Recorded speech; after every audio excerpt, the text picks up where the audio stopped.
It's the Full Court Press with Eric Frandsen and Jason Walker. Welcome back to the to the show that we're doing right now. Following the local teams, breaking down the biggest games with in-depth analysis and team interview. Join the show by calling into 435-752-1069 or text 435-339-0321. It's the Full Court Press. Rose, answer. Yes! Caught! Touchdown! They did it!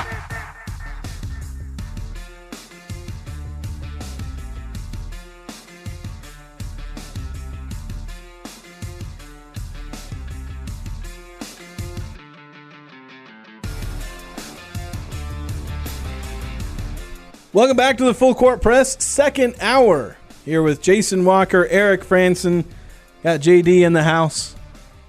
Howdy. Here on a Tuesday, a Reaction Tuesday. We gave a lot of our reactions to Utah State football, the offense, defense, injuries, whole 9 yards. So if you want to listen to that, we'll have it on the Full Court Press podcast feed a little bit later. I'm not like Eric where I can publish it mid-show. I gotta wait to develop. Gotta develop that skill, but you'll be able to catch that a little bit later. All the thoughts on Utah State against Robert Morris.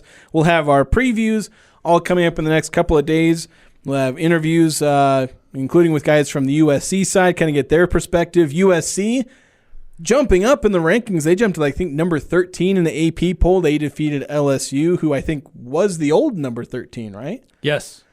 So USC was 23. They beat 13, so I guess that's the rule. You just get to take their spot. Yeah, that's right. That's the rules of individual combat. We take your rank. That's how it works, right? This hour, we're going to talk high school football. So we'll talk about Friday Night Lights instead of the Saturday night show. And then we'll also talk about Utah State soccer. They had a big win. They raised their own ranking through a victory against a team down south. We'll also talk about girls soccer. The RPI came out this past weekend for girls soccer. Talk about where Region 11 teams are there. And, of course, we got Stat the Blower Mind Player of the Week. So why don't we get started with our local high school sports? Although actually we had something on the text and I actually want to get to it because we were talking about penalties and things like that for Utah State getting in the way of the offense, 9-5, saying, does this team kind of remind you of the movie The Longest Yard? And after a while, they find out the boneheaded stuff won't win the game. Yeah. Not actually seen that movie, but yeah, maybe not this year. Well, I mean, I understand the point, but yeah, the point stands. The point stands. The point stands. Yeah, there've been teams in the past where they just don't seem to get it. Yeah, but we'll see.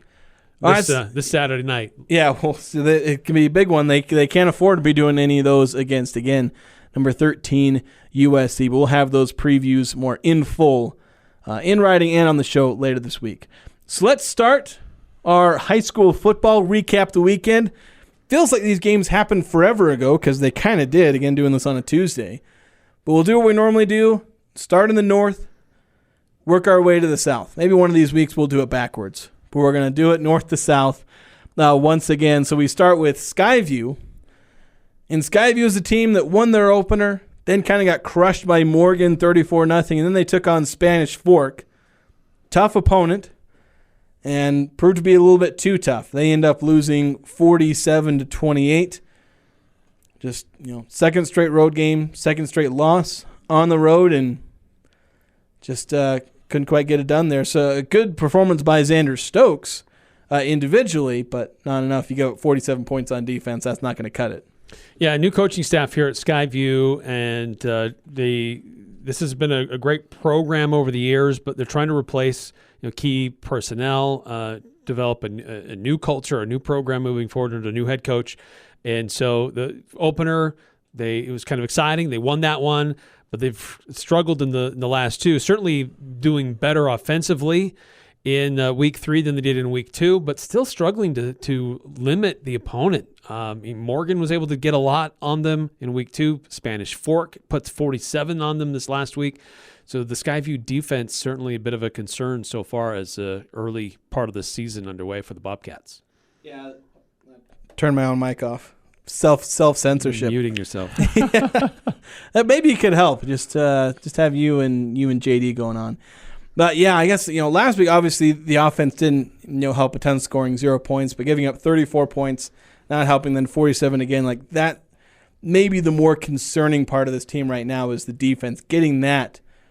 Getting a handle on that. They're going to have to. I mean, you got Logan coming in, and I know Logan's not exactly a powerhouse, but if you don't slow down Logan, then things can get ugly for Skyview. Of course, Logan got upset a couple years ago at home. So this is the first time the Grizzlies will come to Skyview since upsetting Skyview, which that was a weird result that year because Logan was kind of struggling, and like the one region win they got was over Skyview. Yeah. Who was like first or second that year in region play. But heading south, our next stop going from Smithfield to North Logan, Green Canyon. Now, this was on the road. They were at Highland.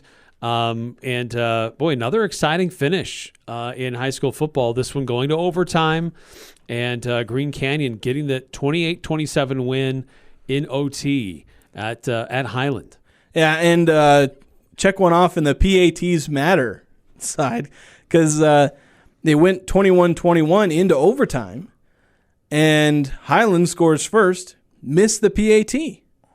And then Green Canyon scores. They get the PAT. That's game over. Walk-off PAT kick. It was one of the best calls of the weekend. I was bouncing around on CashValleyDaily.com between your game at Logan and a bunch of other ones. And Stockton Jukes, my tag team partner over on Aggie Game Day, made that ending call. And I couldn't go to sleep for an hour after he made that call. He was so pumped and hyped watching that game come to a close. I should have cut up the audio. I did that last week for all of our exciting games, and I completely forgot to do this week. So I got to make that a feature of our high school recaps, is having all of these exciting plays for high school sports, because you can watch any of them. Like I said, JD, you get to follow a lot of them. I'm usually kind of tied to mine a little bit, but I'll be watching them all this week because I'm off this week because Logan's on the road against Skyview. But yeah, a lot of exciting stuff going on in our high school sports. Yeah, so Green Canyon 3-0, and one of the few teams in the region that has not lost a game yet. They've been tested. They've had some close ones. They've also had some where they've totally dominated their opponents, but this one on Friday was close. Yeah, I'll be honest, though. Green Canyon, terrible this week. Absolutely terrible. They give up 27 whole points after 2 weeks of giving up 0 points. But how many tackles did Eli Wheatley have? 15, I think, is the official tally they put up there.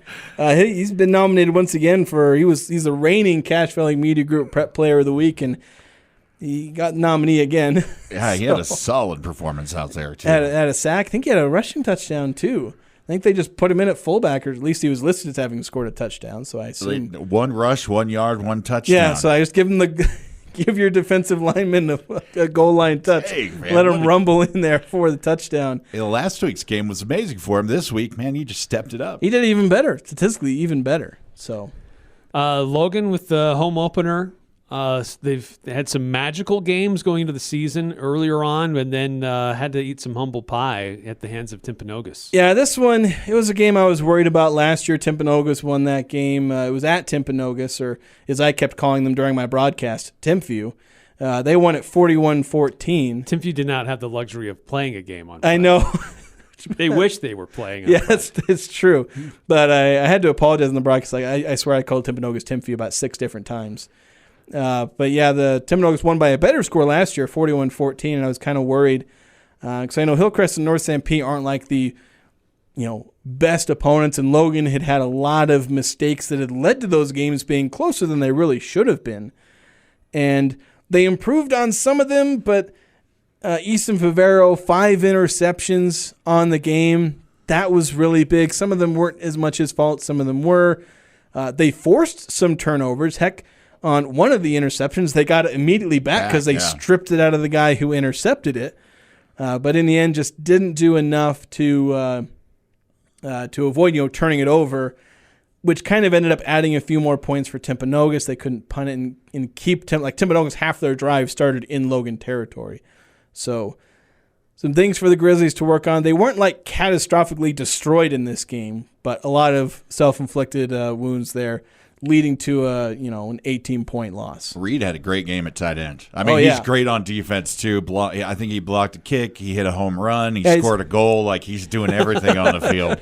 But he passed his AP exam. Had a dunk. I mean, he caught one, and it was only for like 9 or 10 yards. It was just little, but the defenders were bouncing off of him like ping pong balls. Like, it was just, wow, he's got that thing. Like, there was one where they were like on one of the interceptions, they were like dragging Reed Olson to the ground, and they didn't call pass interference. I was like, I was hopping mad about that one. If you were watching the broadcast, I was not happy about that. It's like because of Reed's size and pedigree that they like treat him as a college kid. Like, okay, we've got to protect these youngsters in the Pee Wee League bouncing around him. Well, because they called him for a personal foul on a sack because he's, 6 inches taller. That was a clean, violent, legal play.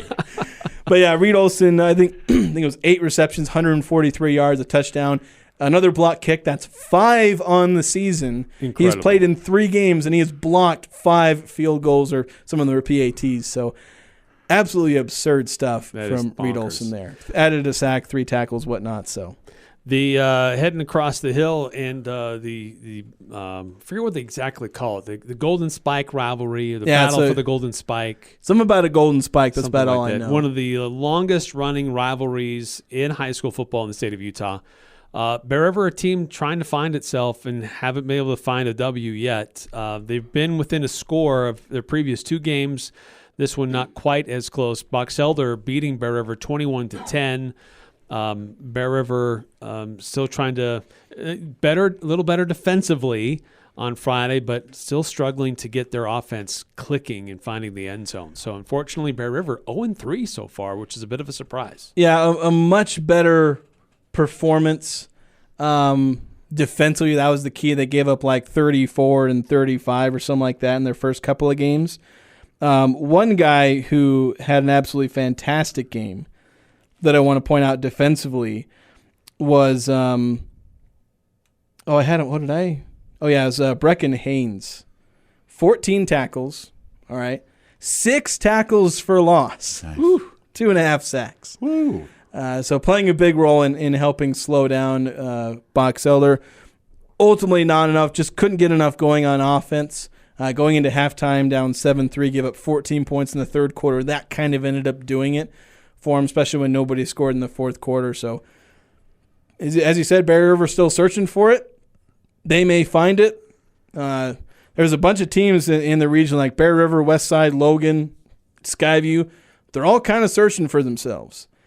And we're going to find out in region play who comes out on top. I mean, we've got Ridgeline and Green Cane who are kind of fighting at the top. They seem to have risen above the crowd. But a lot of these other teams fighting for a spot higher in the standings and also probably a spot higher in the RPI as they'll try and get their best playoff matchup too. So non-region hasn't gone well for some teams. Bear River one of them, but a lot they can still earn and fight for in region play. Next stop is the Ridgeline Riverhawks. They were on the road at Stansbury on Friday night, taking on a common opponent in the region. Green Canyon faced Stansbury in week 2, and then Stansbury faces the Riverhawks in week 3. Very different outcomes. Stansbury lost both games, but they made it much more of a game against Ridgeline than they did Green Canyon. They were shut out 24-0 to Green Canyon. But on Friday, it was a dogfight to the end, and Ridgeline winning it 28-20. Yeah, it's hard because I think Stansbury was at Green Canyon, weren't they? Or was it at Stansbury? It was at Green Canyon. Yeah, it was at Green Canyon. So a few things we try not to directly compare, but still, this is the most we know about that we can compare Green Canyon and Ridgeline, there being a common opponent.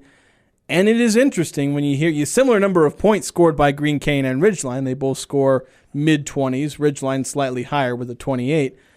But then allowing 20 points, I mean, we all know Green Canyon's defense is good.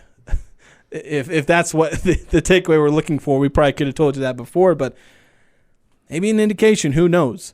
We'll get to see Green Canyon and Ridgeline play obviously later this season, and we know it'll be a good one. Yeah, so far those are the only 2 undefeated teams in the region. Both teams have been able to win their first 3 before they get into region play, although I don't think Ridgeline plays region game this week. Yeah, they play Cedar Valley this week. Essentially, I think they could have had a bye or something like that, but they're going to play a non-region game. Their first region game will be against Green Canyon, so we won't have to wait long for the marquee matchup of Region 11. but we will have to wait at least one more week.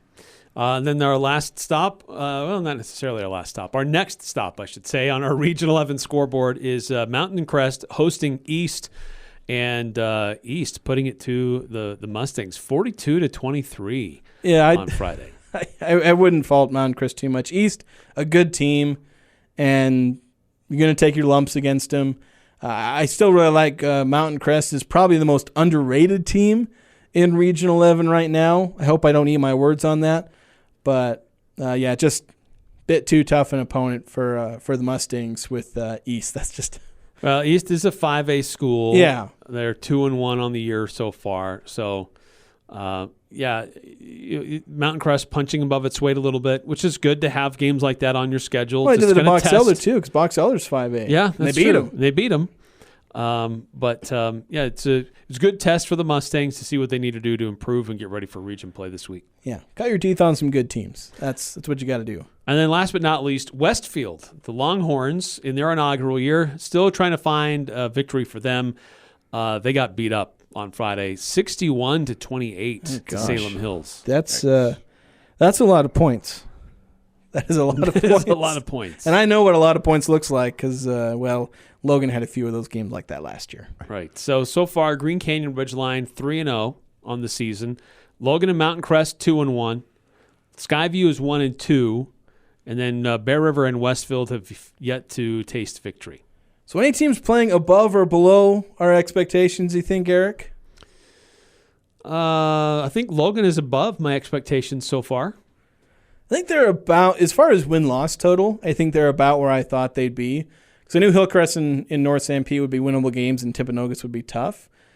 But even then, I like, they'd have had bigger wins in those Hillcrest North Sanpete games and maybe had a chance to compete more in the Timpanogos game if they didn't have 14 turnovers on the season.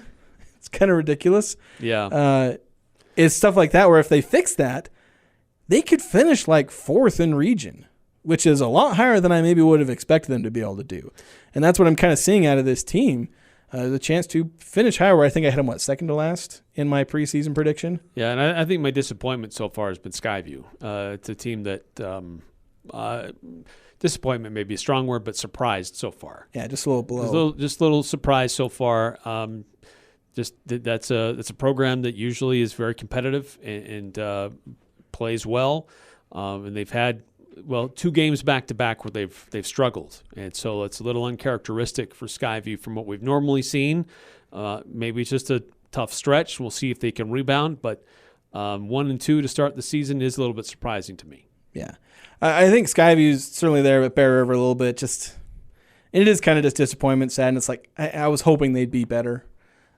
Region 11 was so good last year, and there were a lot of teams that had records that didn't indicate how good they were. Bear River was one of those teams where I think they finished below 500, and it's okay, I watched that team. That's not below 500 team. Yeah, right. And this year I was hoping that they would be able to build off of that, be similar to Mountain Crest, I think, where there were teams that have been building back from where they had a bit of a valley a few years ago, trying to build that back to the peak. Mountain Crest sort of doing that, fairly well doing that. They're 2-1, having a good start.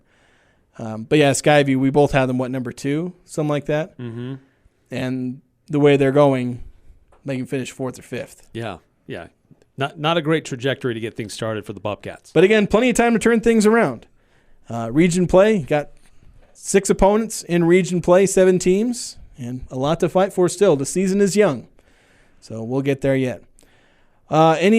Any other results we wanted to mention? I know some teams around the valley. Yeah, no, it's worth Preston. This was their second game. They started a little bit early the previous week. Unfortunately, 0-2 on the start of the season. West Side picking up where they left off, and they opened their season with a dominant win over Firth, 33-19. Malad with the low-scoring win over Lyman, Wyoming, 6-0. Bear Lake has had some moments where they've been really, really strong, but they struggled in their opener, losing 16-0 to North Fremont. And how about those Rich Rebels going down to Monticello, Jason? The old Walker stomping grounds. Taking my Buckaroos down? 55-20. Oh, gosh. Big win for Rich. Come on, Buckaroos. Got to defend the orange and black. All right, so that's our high school football recap. We'll go ahead and take a quick break. We'll resume talking about Utah State soccer. Massive win, a higher ranking for the Aggies. We'll have that coming up next here on the Full Court Press. Cold weather is here. Let the gold medal winner in the Best of Northern Utah's fireplace category help you update your home with Heat and Glow's full line of gas or wood-burning products. Building a new home? Let the professionals at Advanced Fireplace and Stove design and install your fireplace. From traditional to modern, Heat and Glow has something for every design and every budget. Install a product that will allow your family to make memories for years to come. Stop by at their showroom or visit them at advancedfireplaceandstove.com. The patio is open, the chips are endless, drinks on tap. You know it's got to be Cafe Sabor, Cache Valley's best Mexican restaurant, gold winner in the Best of Northern Utah contest. Experience Locals Day every Thursday with a huge burrito, endless chips and soda, only $7.95. That's a complete lunch for just $7.95. Finding any lunch under $10 is nearly impossible. Every Thursday, drinks, chips, and massive burrito, just $7.95. The patio, the sun, the fun at Cafe Sabor in the historic train station on 6th Weston Center in Logan. It has been said there are two seasons, football season and waiting for football season. Because we are Aggie fans, we'll be there when USU kicks off this new era with a new coach and a new quarterback. Locker 42 is where Aggie fans prepare for the game. T-shirts, hoodies, jackets, hats, and other assorted apparel, all emblazoned with the Aggie logo. Aggie fans are forever hopeful, dedicated, even resilient. Locker 42, a store for Aggie fans by Aggie fans. No matter what the conditions, DD Auto and Salvage can get your vehicle up and off your property. Now is the time to plan to make extra cash by calling DD Auto and Salvage and moving that old vehicle. Let them pay you for that junk vehicle. DD Auto and Salvage makes it so easy to get rid of your junker vehicles, paying you the most money possible. If you have metal, DD Auto and Salvage in Logan wants to pay you today. Call 787-1204. That's 787-1204 today. See store for details. It's the Full Court Press, weekday afternoons from 4 to 6 on Sports Talk Radio, 106.9 FM, 1390 AM. The Fan.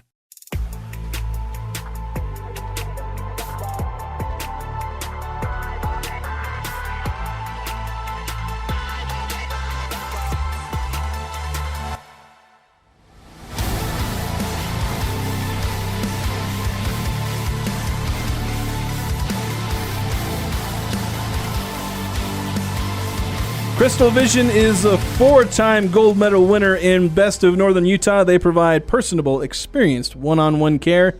Stop in today with your prescription and let Crystal Vision fit your glasses to you. They're over on 14th North by Sportsman Warehouse. That's Crystal Vision, Crystal with a K. You can find them at crystalvision.com. So, Utah State soccer. This is getting pretty exciting. This is the real deal.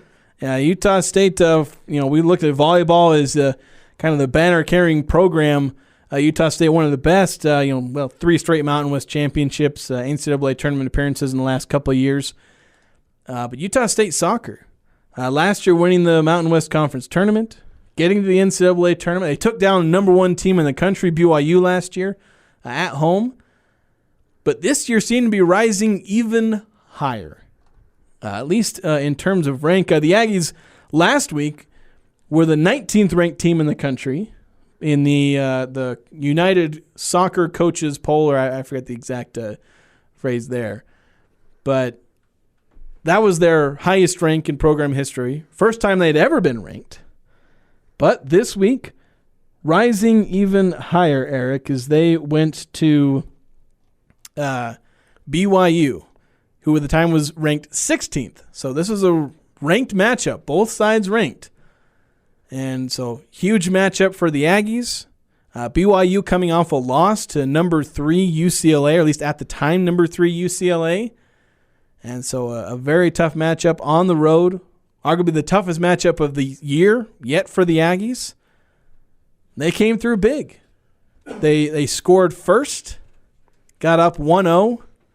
Then they gave up a goal, but then in the second half getting another goal to win 2-1. Absolutely massive win for the Aggies. Oh, did I not turn your mic on? No, I didn't. We were watching in the conference room. We had the Robert Morris Utah State game on, and then the Utah State soccer on my phone. And when they scored that go-ahead goal, that was stressful watching that game. BYU really put it on them. Was attacking, like the defense had to really play and try to keep it out of the goal.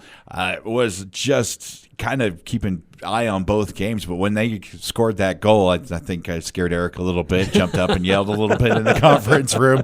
Definitely, when they played the Utes a couple of days ago, we were watching at home, and my little Stacy Walker's about 2.5 years old, and Dad gets off the couch, start yelling when we score a goal, scare a little girl. But it has been fun to watch, and they played a great complete game this past Saturday. Once again, they score off of a throw-in. It helps set them up. It goes to Tess Wirtz, and she gets it crossed into the middle of the field and was able to get it off on the right-hand side to Busy Arevalo. I've always said Arevalo, but they were saying it differently on Arevalo. I'm actually not 100% sure now. I actually need to listen to the pronunciation they have there. But so that was the first goal and in the first half.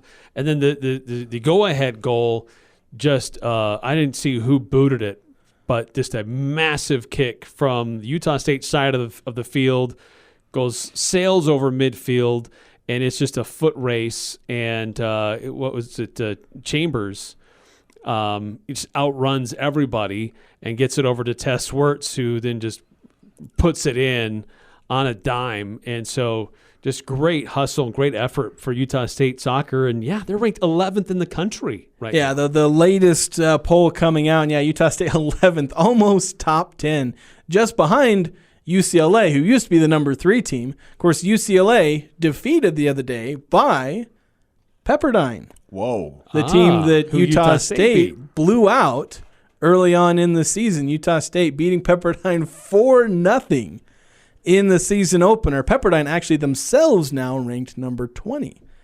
So Utah State, they technically lost a ranked win because BYU is no longer ranked, or I guess retroactively no longer a ranked win. But Pepperdine now a ranked win. Although that's not how they count it, so you got to win. It looks good for the resume. It looks good.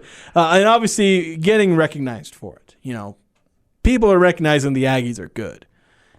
Number 11 in the country. And, you look at their team stats, pretty crazy stuff where you look at their top 20 in 8 different statistical categories among Division I teams. They're 7th in goals against average. They've only given up one goal in 5 games, so they're a nice 0.2.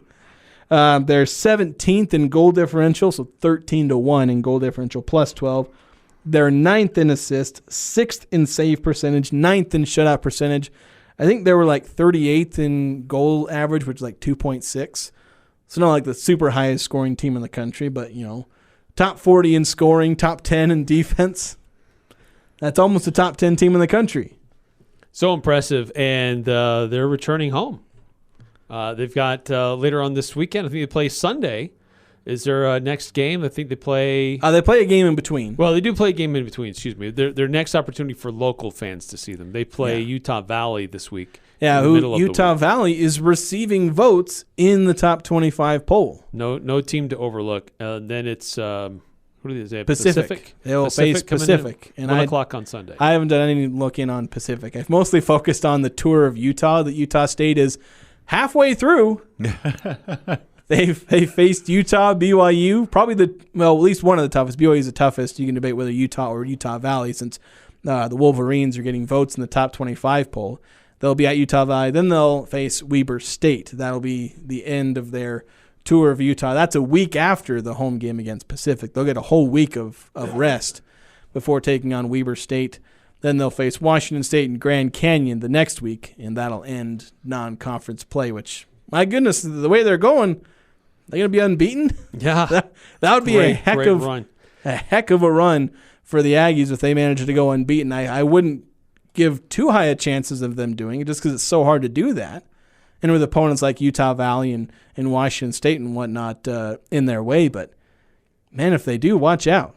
Mountain West, watch out. Top 10 defense there going out on the field. They could do it. I mean, defense wins championships. You see it all the time in other sports how they do it. That top 10 defense. And you don't have to score as many goals to get there, but if they do have an onslaught, I mean, only 1 goal in their matches so far this year. Yeah. That defense, very, very impressive. The thing is the defense, they've been doing this for the last couple of years under Manny Martins, but now they're scoring. Because last year by this time, they only had through their first 4 games last year, they had 5 goals, and those were all in one game. They scored 5 goals in their season opener, and then they scored 0 in the next 3 or 4 games. At this point, I think they had 8 non-conference goals last year in all their non-conference games, in 8 or 9 non-conference games. And they have 13, and they still have 5 non-conference games to go. Still have a ways to go. So you can tell they are combining that defense with the offense they didn't have. You look at Tess Wirtz taking a big jump. The leader in goals last year for Utah State, who had the most goals, there are 2 of them. It was Summer Diamond, and I suddenly forget who the other one was. They both had 4 goals. Tess Wirtz, through 5 games, has 4 goals. And add a few assists to go along with it. And Summer Diamond has 3 goals.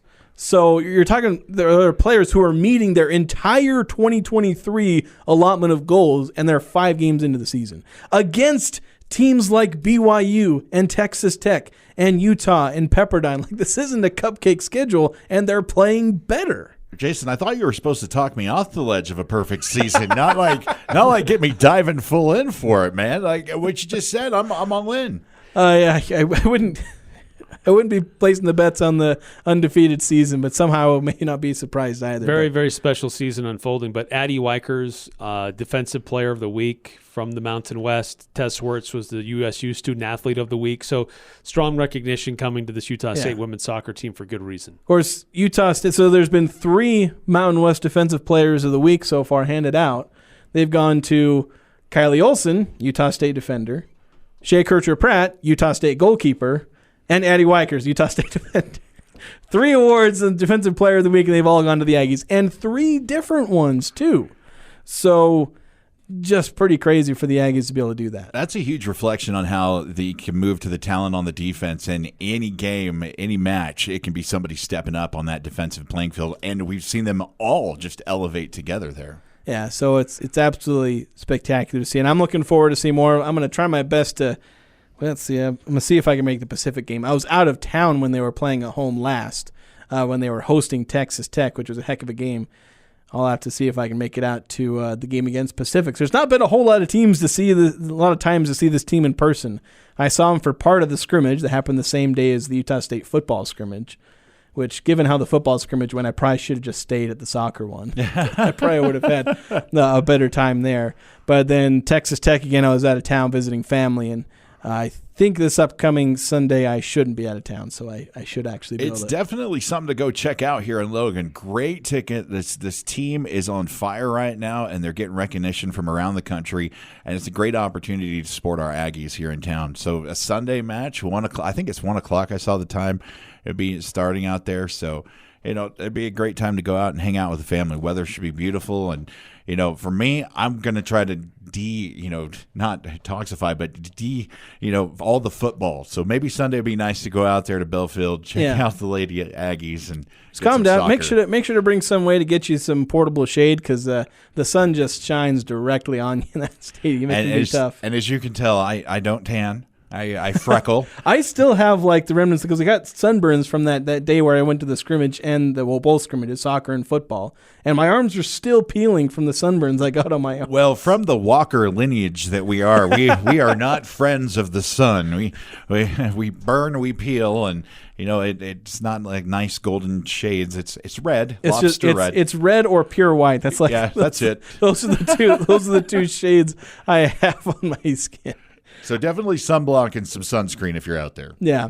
All right, let's go ahead and take a break. When we come back, let's kind of reset. We'll talk college football again. We're going to talk about we were going to talk about this in the first hour, because we were talking all college football with Utah State and the Robert Morris game. But let's catch up on what happened with the rest of the Mountain West, all the other college football games. We touched on the USC-LSU game, but that was kind of the weekend, the cap to the weekend with that Sunday night matchup. Let's go over all the others. So we'll have that next here on the Full Court Press. The Cache Valley Latino Festival is coming to Logan Center Street September 14th, and you're invited. The celebration begins at 11 a.m. with a parade. Enjoy music and live performances throughout the day. Mouth-watering food trucks and vendors offering handmade crafts. It's a celebration of Latin American heritage and culture that everyone can enjoy. So bring your family and friends and let's celebrate. The Latino Festival is sponsored by Members First Credit Union. Large enough to provide the services you need, small enough to provide the services you deserve. Gosner Foods. The straws are back on Gosner Milks. Pick up some high-quality dairy products at the Gosner Food Store. Anderson Seed and Garden and Logan Extermination. Keeping you green during the summer and in the holiday spirit in the winter. Presto Products, now hiring. Apply for a career today at Presto Products in Lewiston. And Connect Public Transit, formerly CVTD, connecting you with the people and places that matter most. Find your route at rideconnectutah.gov. The Cache Valley Latino Festival, September 14th on Center Street in Logan, where culture and community come together.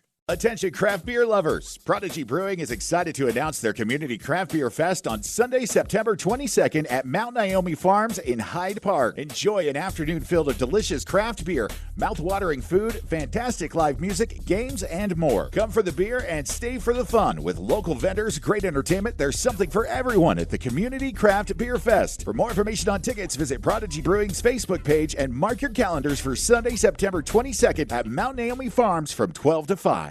Hi, this is Gene Needham of SC Needham Jewelers. I would like to welcome all USU students back to Logan. Perhaps this is the year you'll get engaged. Thousands of Aggies have shopped our store over the past century. We are Utah's oldest jewelry store. My children, Sylvan, JD, Elizabeth, Stuart, and Stratford represent our fifth generation of jewelers. When choosing a ring, visit our website at scneedham.com or simply visit our store in downtown Logan, where Utah gets engaged. SC Needham Jewelers. Middle of the block at the sign of the clock. Does your dryer take longer to dry your clothes? It might be time to clean your dryer vent. Having a clean dryer vent shortens your drying time, increases the lifespan of your dryer, and decreases your risk of a house fire. Call a Logan-based business, The Duct Hunter, at 435-770-4813 for a quote and to schedule an appointment. We are the Duct Hunter. Breathe better, save money, protect your home. We are the Duct Hunter. Breaking down the biggest games with in-depth analysis and team interviews. It's the Full Court Press with Eric Frandsen and Jason Walker.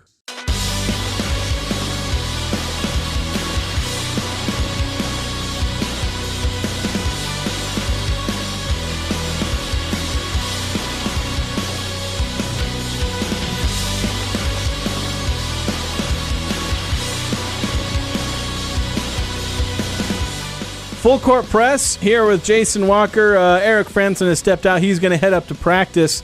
Utah State football practice ending in a few minutes here. Eric will have a chance to talk with a couple players. Herschel Turner and Simeon Harris, I believe, are the two. Nice. He's going to get a chance to talk with. Herschel Turner getting his Aggie debut, stepping in for Robert Briggs, who went down late, and I think he had like 44 yards or something like that and only like a couple of carries. Yeah, excited to see this young man and this opportunity to step up. Of course, with Briggs, our thoughts and prayers in his recovery and everything. Had an amazing game and just one of those unfortunate football scenarios and the injury that happened on the sideline. Is one of those freak accidents. He just gets pushed out of bounds. Nothing dirty. The defender just pushed him out of bounds, as you do. On, it was a 55-yard run. Actually ended up having him tie for the team lead in rushing yards.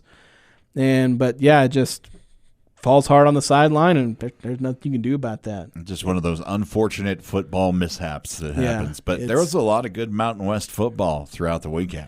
Yeah, there was. He started off Thursday with San Jose State beating Sacramento State. They beat them 42-24. Obviously, talk about that more last Friday since I had a chance to talk about it. But the rest of the Mountain West, some with decent showings, others not so decent, and I guess starting with the not so decent, Colorado State, Texas. Texas, number 4 team in the country. Colorado State, not the number 4 team in the country. They lose 52-0, as you mentioned, in the pick six, the one shutout that involved Mountain West teams this week. And of course, almost the one takeaway, you see the video of Jay Norvell, and they had like that big guy with the kind of the banner trying to shield blocking him. The sides. I'm like, it's 52-0. Yeah, no, at the time, like people were commenting because it was like 38-0 at that moment that showed it in the broadcast. And it was like, my gosh, it's not even working. It's not even covering him because the TV crew could see him. You know what? It may even work better if you told them what plays you're going to run, so they could give you just a little bit of a cushion. Yeah, basically. They did not need any help with that one. Next one, Michigan State taking on the number 9 team in the country, Michigan. A little more competitive here, especially you go into the fourth quarter, the game was 13-3. It was very close. So Fresno State not doing a ton on offense, but then that fourth quarter 17-7. Yeah, and then Fresno State had a couple of little bad penalties. There was somebody stealing a towel and throwing it away, and of course that got a 15-yarder. Stuff like that, that's going to take a team like Fresno State out of that fight. But they really impressed me with how they dealt with Michigan.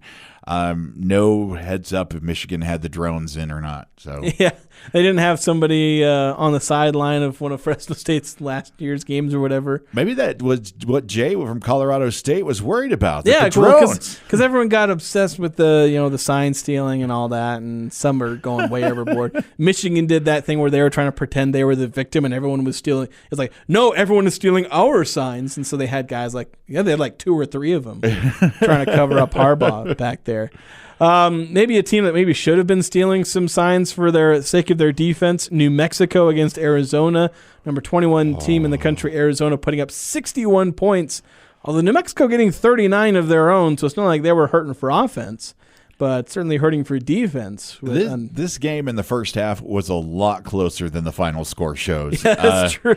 Arizona decided to go to a boat race at the second half kickoff, and they just, motorboated them out the door. But I'm looking here, and it looks like New Mexico State was just down by 3 at halftime. So, I mean... New Mexico was down by 3. New Mexico and New Mexico State are having a fit over ESPN being unable to identify them properly. But it was 27-24 was the score at halftime. But Arizona 21 points in that third quarter, just absolutely blew it open. Then had 13 in the fourth quarter. So a good start on offense, and Devin Dampier having a heck of a game at quarterback. 260 yards through the air. He had 3 touchdowns. Did have 2 interceptions, kind of the big thing that marred him in that game. But he had 130 rushing yards. And that'll be the thing that terrifies teams, everywhere, is if you got a quarterback that can put up triple-digit yards in the rushing category, that keeps offensive or defensive coordinators up at night. Yeah, and it's not like he's just focusing on the run. He threw over 200 yards in the air too. So I mean, that's a dual threat quarterback that's going to keep defensive coordinators. Yeah. And 2 rushing touchdowns, if I didn't mention that. So 5 total touchdowns for Devin Dampier. Absolutely fantastic debut for him. New Mexico offense does fine. The defense does not. Air Force, Erica whining about them not shutting out Merrimack, 21-6.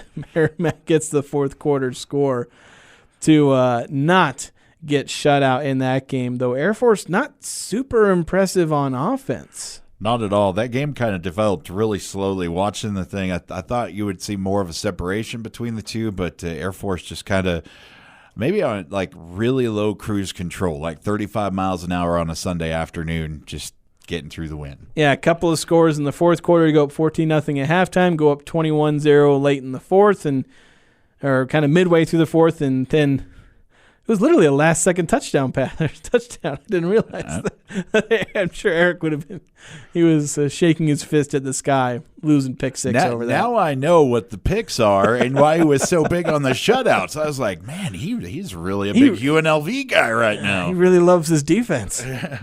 Kind of one of the other barn burners of the week, you had 61-39 with Arizona, Georgia Southern, Boise State. This was one 56-45, and holy cow, one of the players absolutely had a Heisman effort there, Ashton Ginty. Wow, 6 touchdowns, I believe, over 200 yards rushing, 267 yards, 6 touchdowns. Unreal performance. He was literally their only offensive output. Was this game supposed to be this close with Georgia Southern? I think it was kind of supposed to be close. I think Boise State was like a 1 or 2 touchdown favorite, but Boise State, the points margin was probably about what was expected, but maybe not having 100 points in this game. Wow. 101. 101 points. But yeah, G&T, 267 yards, 6 touchdowns. He had 4 receiving yards, so put him at 271 all-purpose yards. Yeah, absolutely spectacular. Maddox Madsen, who actually usurped, I've already forgotten his name. The quarterback came from USC. For USC, the 5-star guy, yeah. Yeah, usurped him to get that starting job. 280 yards, a touchdown, and interception. But yeah, it's quite the... Apparently, there's a lot of offense and no defense in the Mountain West. We're apparently seeing that. Let's see how many teams we've gone through. Colorado State gave up 52. Fresno State gave up 30. New Mexico gave up 61. Air Force doing all right, allowing only 6, but then 45 points allowed to Georgia Southern by Boise State.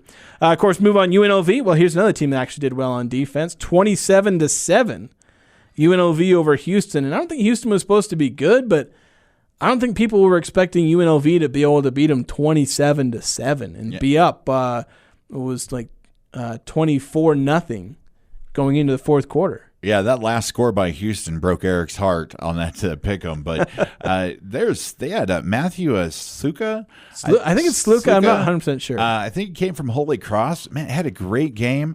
And then also Jacob DeJesus, just a game changer. DeJesus, game changer out there.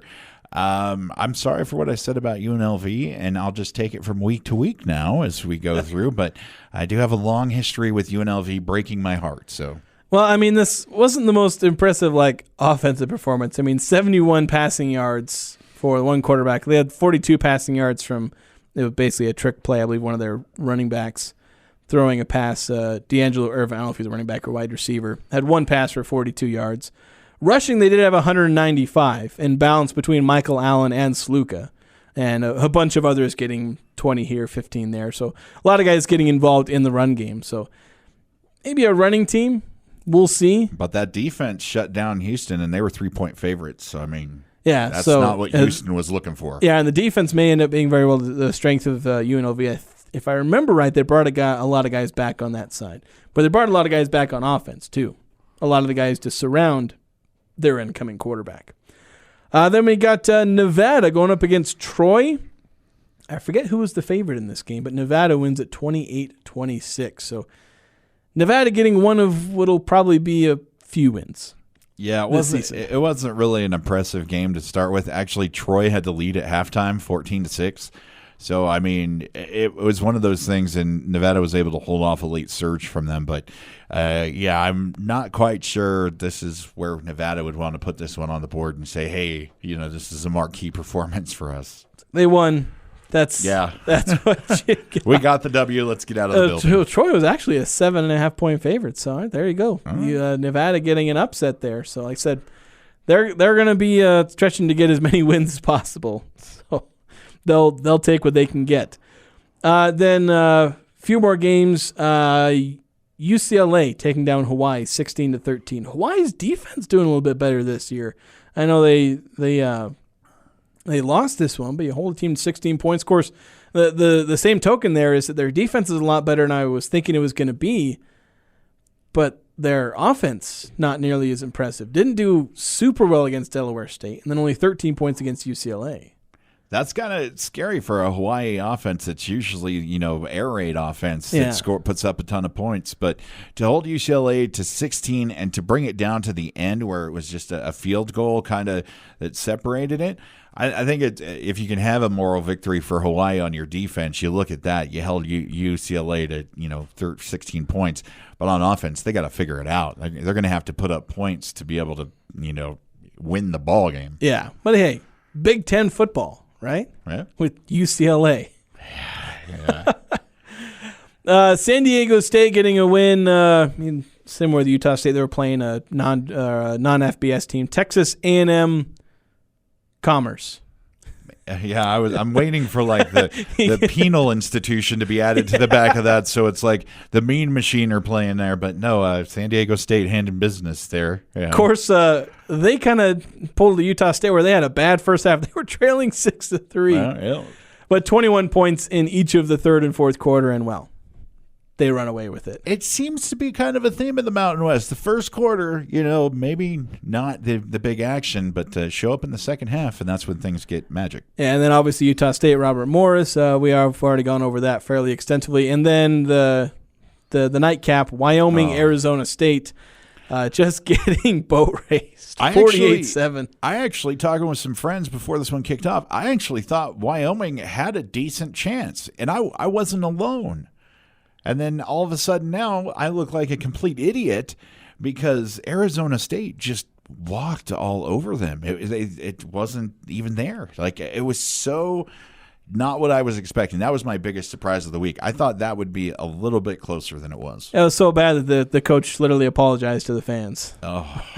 That's when you know what hurts, is the coach who literally has to apologize to the fans for what they saw. I mean, Arizona State's a mess. They've got their own baggage and everything they've had with that program, but I was really hoping for a closer outcome on that one. That was one of the games where I thought maybe Wyoming could get Arizona State a run for its money, but nope. So before we cut to break, were there any other games in college football that caught your eye, or results, teams playing? I mean, you had Clemson and Georgia. That was a 1-14, and it was a 31-point spread in the final, 34-3. But that one started out slow too. For them. It was 6-0 at halftime. Georgia pulls away late. Ohio State was really slow against Akron, but then of course they turned on the second half juice. Alabama played a Western Kentucky high school, and they rolled. Ole Miss played Furman, and they rolled. It was an interesting, but one game, the Ducks against Idaho. Yeah, Oregon. Yeah, that was kind of, for me, that was a little bit of nerve-wracking. 24-14, and the Ducks play Idaho State or Boise State this week, so you could see a big upset there. There'll be a lot of people maybe picking Boise State solely based off of that result. I think the Ducks falling to like number 8. They were third in the AP poll. I think they dropped to, I'd have to double check. I forgot to check where they are in the poll, or I did earlier and I can't remember where it is. But I think, 7th or 8th. This is the same poll that had Florida State in it too. Not opening anymore. 2 weeks. Not anymore. So now it's creditable. Florida State no longer in the top 25 poll there, as they've now gone 0-2. Gosh, that's embarrassing. Losing to Boston College and then Georgia State last week as well. All right, so there's a wrap-up on college football for the week. And then we'll read a couple of your texts. A couple of those came in. We'll have that on the other side here on the Full Court Press. Hi, I'm Jay Broadbent with Alpine Home Medical. I'd like to invite you to learn more about us. Since 1997, we've been Utah's premier one-stop shop for home medical equipment. What sets us apart at Alpine Home Medical is the superior level of customer service. We provide home oxygen, CPAPs, wheelchairs, scooters, breast pumps, and so much more. Come on down and get to know us. Alpine Home Medical, we bring wellness home. Visit alpinehomemedical.com. What is love? Love is what we live for. Love is timeless, never-ending. Love is when you say your name with hers and it has that special ring to it. At Jarek's Fine Jewelry, we know what love is. Our fine collection of engagement rings feature a variety of diamonds and colorful styles. And if you can't find your perfect ring, Jarek's Fine Jewelry will help custom design one that is the perfect fit. When it's love, it's Jarek's Fine Jewelry. Jarek's Fine Jewelry. Make it special, make it Jarek's. Nothing better than a great song from 1976. Hi, this is Bob Larson with LSS Insurance, and I'm talking to you, graduating class of 76. Even if you're still working or getting ready to retire, Medicare is a conversation we need to have. Let us help you understand Medicare and all your options. Don't rely on TV ads or annoying phone calls. Having a local agent makes all the difference. Call LSS at 752-9493. Call 752-9493. Sunday on Compass Media Network's coverage of the NFL, it's a Week 1 showdown in the AFC South as two dynamic young quarterbacks take center stage. It's C.J. Stroud of the upstart Texans against Anthony Richardson and the Colts. Hi, this is Chris Carino. Join Brian Baldinger and me for all the action as we kick off the new season in Indy. Football is back. It's the Colts and the Texans. If it's the NFL, it's right here. Pregame begins Sunday morning at 10:30 on Sports Talk Radio, 106.9 FM, 1390 AM, The Fan. Northern Utah and Southern Idaho's home for sports. It's the Full Court Press on Sports Talk Radio, 106.9 FM, 1390 AM, The Fan.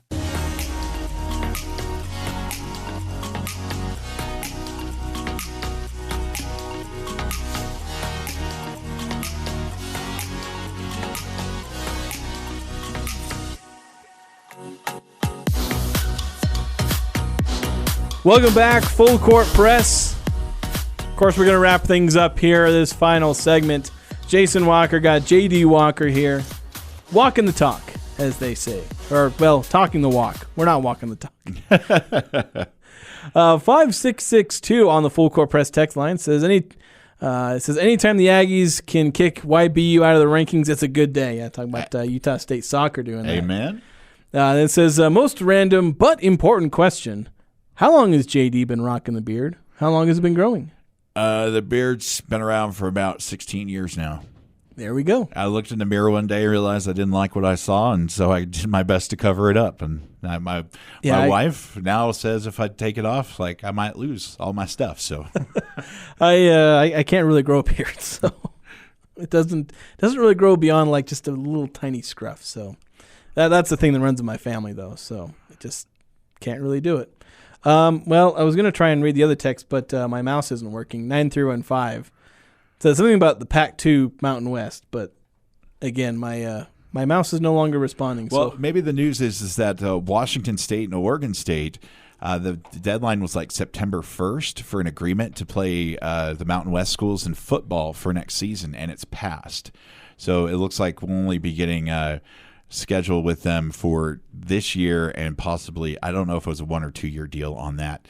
But, so it could be something like that they're dealing with. I know Oregon State and Washington State are trying to figure out what on earth they're going to do, if they're going to join the ACC or maybe they're going to join the Korean Baseball League over there and there. But definitely something to check out. NFL kicks off this weekend. We're excited for that. Thursday is the first thing. We're having a little bit of a difficulty problem with the mouse here in the studio, so we're trying to figure that out right at this moment. But NFL kicks off. Jordan Love looking like he's going to be an MVP candidate in Green Bay, and looking at other Utah State Aggies that are around there. Of course, my favorite, Bobby Wagner, opening the season with the Commanders out there. So any luck on the mouse, or did the mouse just decide that Eric left? And actually, I think Eric is pulling a prank on us right now, Jason. Yeah, maybe. The main problem here is that I eventually have to end the show, and I need the mouse to do that. Okay. So I guess we're just going to continue forever, I suppose. Okay. All right. The text line's open. We do accept food, right? Yeah. Well, I may be able to we'll just do the top of the hour ID, and then I'll just let him take over. Because I'm technically supposed to play a couple of things, and then we let Fox Sports take over. So I'm going to blame it on the Goblins right now. It was working literally I literally clicked on the thing to do the text, and then suddenly it just stopped. It just decided I don't want to live anymore. Yeah, well, that's it. Kind of happens every once in a while. I think Eric's somewhere laughing, like hysterically. He's got that evil laugh going on right now as he's up there. Yeah, I need to see if it's unplugged somewhere. But thank you for tuning in to the Full Court Press. I'm gonna stay here and just kind of bloviate until we get to the top. We got about another minute to go here. We were gonna do the stat that blew our mind and player of the week. We may have to kick that down the line. We did mention the girls soccer RPI, yeah, because you've got Mountain Crest and Green Canyon at 3 and 4. Those seem to be the two teams that are kind of at the top. Of course, Mountain Crest getting a big win over Green Canyon. They beat them 2-1 last week, so a huge kind of first round. They get to play each other twice, so there'll be another Mountain Crest Green Canyon. We'll look forward to that. But Mountain Crest 7-1, Green Canyon 6-2, and it seems like those two are going to be carrying the day. Of course, Timpanogos at 1, Snow Canyon at 2. I'm telling you, soccer up here in Cache Valley between the Aggies and high school, it's on fire up here. Oh, yeah, it's absolutely spectacular. But anyway, that's going to do it for us. Hopefully the show ends properly. I don't know what's going to happen. If not, we'll go into slow jams with JD and Jason. We do not need to hear me sing. I don't know about you. Everyone says you got a great voice. But anyway, thank you so much for listening. And maybe in 5 seconds the show will end. Or maybe we'll be back.